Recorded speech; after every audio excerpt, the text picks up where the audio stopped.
বিগত 10-12 দিন ধরে এলাকায় পানীয় জলের সংকট, যার জেরে চরম সমস্যায় স্থানীয় মানুষজন। পৌরসভার তরফে জল সরবরাহ করা হলেও তা প্রয়োজনের তুলনায় অনেক কম। পানীয় জলের দাবিতে আসানসোলের কুলটিশিয়ান গ্রোথ ওয়ার্কস কারখানার গেটের সামনে বিক্ষোভে এলাকার মানুষজন। আসানসোল পুর নিগমের 62 নম্বর ওয়ার্ডের কুলটি ইন্দিরা গান্ধী কলোনি এলাকার ঘটনা। জলের দাবিতে শুক্রবার মহিলা পুরুষ একত্রিত হয়ে কারখানার গেটের সামনে বিক্ষোভ দেখান। বিক্ষোভকারীদের দাবি, এলাকায় প্রায় 10 দিন ধরে জলের সমস্যা রয়েছে, তাই জলের দাবিতে তারা কারখানার গেটের সামনে বিক্ষোভ দেখান। এ বিষয়ে তারা কারখানা কর্তৃপক্ষের সাথে বিষয়টি সমাধানের জন্য কথা বলেন। কর্তৃপক্ষের তরফে অতি শীঘ্রই সমস্যা সমাধানের আশ্বাস পাওয়া গিয়েছে বলে জানা গিয়েছে। জলের জন্য এসেছি সাহেবের কাছে। আমরা বিগত 10 দিন হলো আমরা কোনো জল আমরা পাচ্ছি না, এক ফোঁটা আমরা জল পাচ্ছি না। আমাদের ঘরে গেস্ট এসছে, বাচ্চা আছে, বয়স্ক আছে, আমরা হাজব্যান্ডরা বাইরে কাজ করে, প্রাইভেট ফার্মে কাজ করে, তাও এখানে আমরা এমপ্লয়ার, আমাদের বাবা শ্বশুর মশাই সবাই কাজ করেছেন, কিন্তু বিগত 10 দিন ধরে আমরা কোনো এক ফোঁটা জল পাচ্ছি না। আমরা আইসি চাইছি আমাদেরকে জলটা দেওয়া হোক। আপনার 10 দিন কালে জল কোথা থেকে? আমরা কিনতে হচ্ছে আমাদেরকে। কর্পোরেশন কি জল দিচ্ছে আপনাদের? হ্যাঁ, ট্যাঙ্কার আসছে, কিন্তু ওইটা তো হচ্ছে না, আমরা পাচ্ছি না।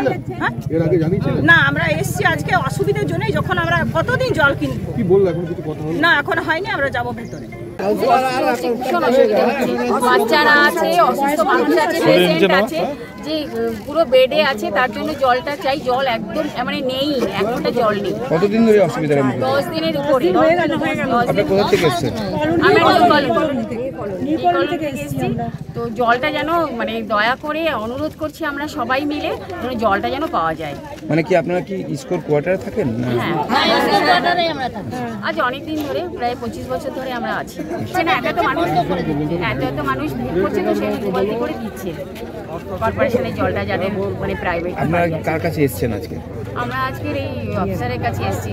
দাবি ছিল যে আমাদের জল চালু করে দেওয়া হোক। জলের খুব অসুবিধে মানুষের, যার জন্য। কতদিন থেকে অসুবিধা? আজ প্রায় 10-12 দিন। কি বললো আলোচনা বললো যে আমাদের ওখানে জল নেই, যেখান থেকে আমরা জল তুলি, তার ব্যবস্থা চলছে। খুব তাড়াতাড়ি দেখি কিভাবে ব্যবস্থা করে আমরা জল দিতে পারি, সেই চেষ্টা করছি। 2-3 দিন আগেও একটা বিক্ষোভ হয়েছে, সেই ক্ষেত্রে একই কথা বলেছেন। 3-4 দিনের মধ্যে কি কোনো কথা হয়নি ডিবিসির সাথে? ডিবিসির সঙ্গে কথা করেছেন ওনারা, যেটা বললেন যে আমরা গিয়েছিলাম, কাল পর্যন্ত ডিবিসিতে গেছি, ওনাদেরকে জল বাড়াতে বলেছি, ওনারা বাড়াচ্ছে, বাড়ালেই আমরা জল দিতে পারি। কতদিন কি সমস্যার সমাধান করবেন আপনারা? আমাদের এখন ওই পিএইচি ট্যাঙ্কি ছাড়া তো অন্য কোনো রাস্তা নেই, ট্যাঙ্কি দিয়ে সাপ্লাই করছি। আসানসোল থেকে সৌম্য গাঙ্গুলির রিপোর্ট, টিভি নিউজ 10। সুলভের সঠিক চিকিৎসার একমাত্র প্রতিষ্ঠান বিবেকানন্দ হসপিটাল। 24 ঘন্টা emergency service, blood bank, trauma care. আপনাদের সেবায় আমরা তৎপর।